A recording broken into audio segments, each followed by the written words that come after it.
Clairement, l'héliciculture, c'est le plus beau métier du monde. Mais il y a aussi, et en complément, le métier de... Salut tout le monde, j'espère que vous allez bien. Oui, le métier d'héliciculteur, c'est clairement le plus beau métier du monde.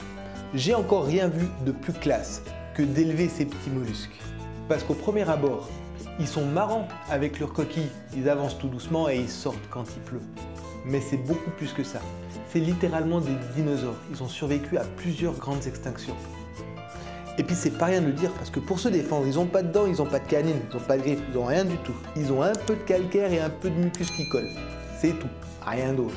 Franchement, ça force l'admiration. C'est un modèle de non-violence active complètement éprouvé. Et puis c'est pas juste ça, c'est aussi une mine d'or économique qui a été complètement oubliée. Je sais pas pourquoi, il n'y a personne qui s'est intéressé à cette niche. Parce qu'il y en a des choses à faire. Vous le savez, en ce moment, je commercialise le caviar blanc. Vous savez, ces petites perles de nacre que les riches s'arrachent à des prix scandaleusement chers. Oui, c'est très bien pour nous. Mais on pourrait faire tellement plus avec les escargots. Parlons du mucus. Incroyablement riche en molécules, ultra utile pour tout ce qui concerne le cosmétique. Avec ça, on a la peau douce. Et surtout, la pharmacologie. Parce qu'il y a beaucoup de molécules qui sont extrêmement utilisées pour tout ce qui est le soin des voies respiratoires. Il y a quelque chose. Et si on était un peu plus visionnaire?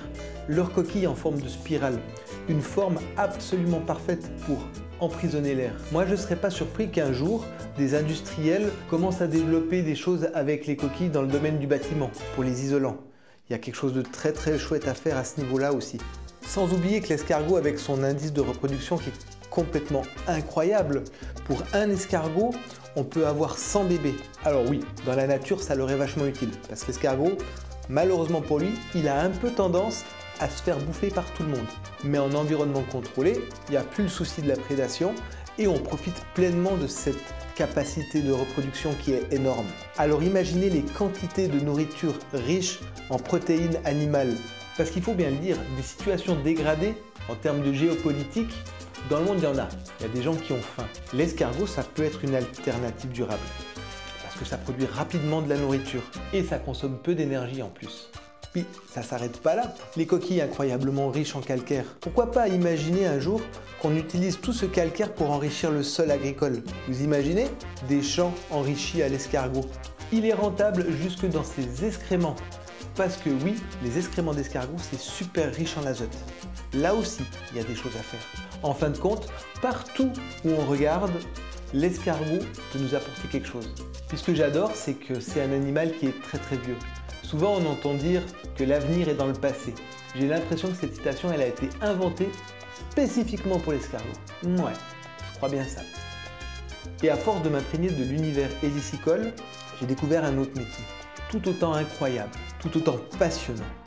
Ce métier, c'est homme d'affaires. C'est pas rien d'être un homme d'affaires.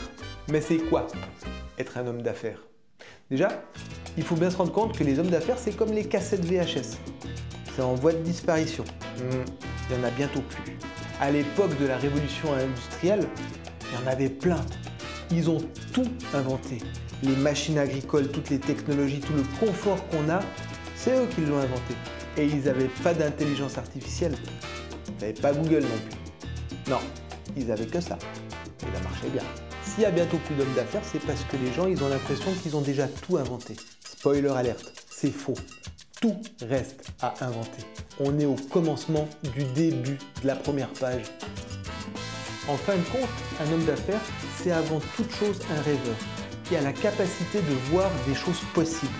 Là où le plus grand nombre voit des problèmes.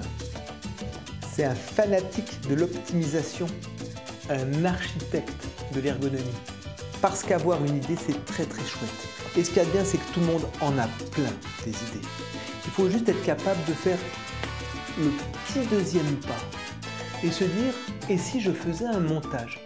Et si je bricolais quelque chose dans ma tête pour aider cette idée à ce que les autres puissent la voir? Ce qui est sûr, c'est que je vous souhaite à vous tous de découvrir ce qu'on ressent quand ça se met en place. Parce que c'est vraiment passionnant. Avec cette vidéo, il en sort deux choses. Premièrement, je pense que je suis un des plus heureux du monde. parce que j'ai allié le formidable métier d'héliciculteur avec le formidable métier d'homme d'affaires. 2 pouces en l'air, très très bien. Et deuxièmement, c'est un peu le message de cette vidéo. Je vous souhaite de tenir à vos rêves. Partez du principe que rien n'est inventé et que c'est complètement possible. Je vous le souhaite parce que je pense qu'aujourd'hui, on est à un grand tournant de l'histoire de l'homme. Soit on laisse tourner les machines IA qui pensent toutes seules et qui prennent les décisions, ou alors on réallume nos cerveaux et on continue l'œuvre des grands inventeurs d'hier parce qu'on en a les capacités. Alors s'il vous plaît, quelles que soient les choses que vous aimez, restez passionnés, rêvez. Et en attendant, continuez de parler d'escargots. Allez, salut!